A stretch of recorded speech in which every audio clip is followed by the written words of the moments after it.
हमारी धरती सौर मंडल का इकलौता ऐसा ग्रह है जो जीवन से भरपूर है, जहां नदियां बहती है, पक्षी चहचहाते हैं, मौसम बदलते हैं, लेकिन आज हम जो धरती का रूप देख रहे हैं वह हमेशा से ऐसा नहीं था। कभी हमारा ग्रह भी दूसरे ग्रहों की तरह बेरंग और बेजान था। आज के वीडियो में हम धरती के जन्म की कहानी बताने जा रहे हैं। हम जानेंगे कि डायनासोर से भी पहले हमारे धरती का स्वरूप क्या था और किस तरह इससे बेजान ग्रह एक जानदार और खूबसूरत नीले ग्रह में बदल दिया। और ऐसी बहुत सी जानकारी ओमका के लिए बने रहिए वीडियो के अंत तक। आज से 5 बिलियन साल पहले तक पृथ्वी जैसी ऐसी ग्रह का नामो निशान तक मालूम नहीं था। वह समय था जब सौर मंडल के नाम पर केवल एक सूरज ही मौजूद था और उस वक्त इसके चारों तरफ धूल और गैसों का घेरा था। लेकिन फिर धीरे धीरे ब्रह्मांड में परिवर्तन होने शुरू हुए और यह धूल के कण आपस में एक दूसरे से जुड़ने लगे और ठोस रूप लेने लगे, जिसके वजह से कई पत्थर जैसी संरचनाओं का निर्माण हुआ। यह प्रोसेस काफी लंबे समय तक चलती रही और आगे चलकर इसी प्रोसेस की वजह से ग्रहों का निर्माण हुआ। यह सभी पत्थर ग्रेविटी के प्रभाव की वजह से एक दूसरे के पास आने लगे और एक दूसरे से जुड़ने लगे, धीरे धीरे गोलाकार लेने लगे। यहाँ से पृथ्वी की निर्माण की प्रोसेस तो शुरू हो ही गई थी, लेकिन अभी यह केवल शुरुआत थी। पृथ्वी को अपने असली रूप में आने के लिए एक लंबी प्रक्रिया से गुजारना था। अभी पृथ्वी केवल आग का एक गर्म गोला था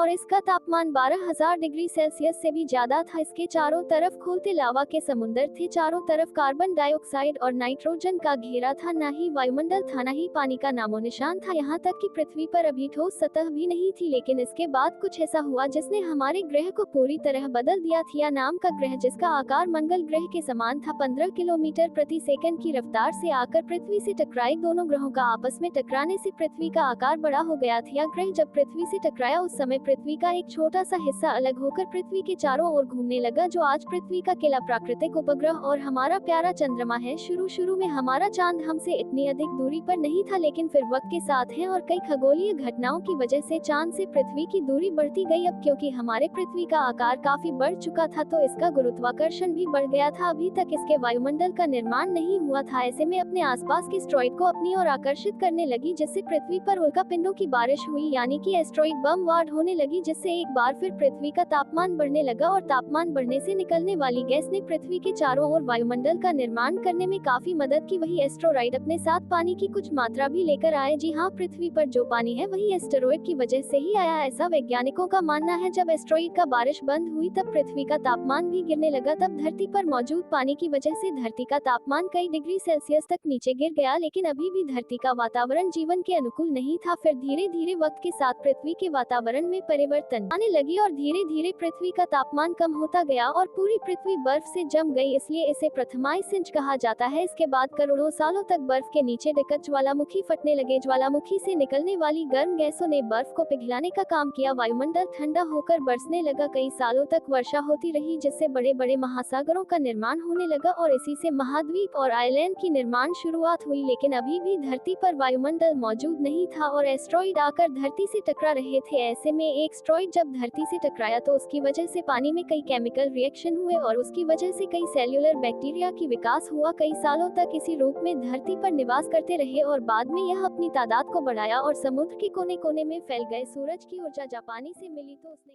कार्बन डाइऑक्साइड को ऑक्सीजन और ग्लूकोज में तोड़ा। इससे वातावरण में ऑक्सीजन की मात्रा बढ़ने लगी और जीवन के लिए अनुकूल परिस्थितियां बनने लगी और समुद्र में पनपने वाले जीव फोटोसिंथेसिस, बैक्टीरिया प्रकाश संश्लेषण फोटोसिंथेसिस के द्वारा ऑक्सीजन का निर्माण करने लगे। ऑक्सीजन की मात्रा बढ़ने से पृथ्वी के चारों ओर वातावरण का वायुमंडल में ओजोन परत का निर्माण होने लगा और धीरे धीरे अन्य जीवों का विकास हुआ और पृथ्वी पर पेड़ पौधे फलने फूलने लगे और जंगलों का निर्माण होने लगा और धरती अपने खूबसूरत स्वरूप में आने लगी। लेकिन अभी भी धरती के अंदर प्लेट्स और लावा का सरकना जारी था। टेक्टोनिक प्लेट सवार लावा जो था वह सरक रहे थे और जिसकी वजह से धरती की सतह एक दूसरे से दूर होने लगी और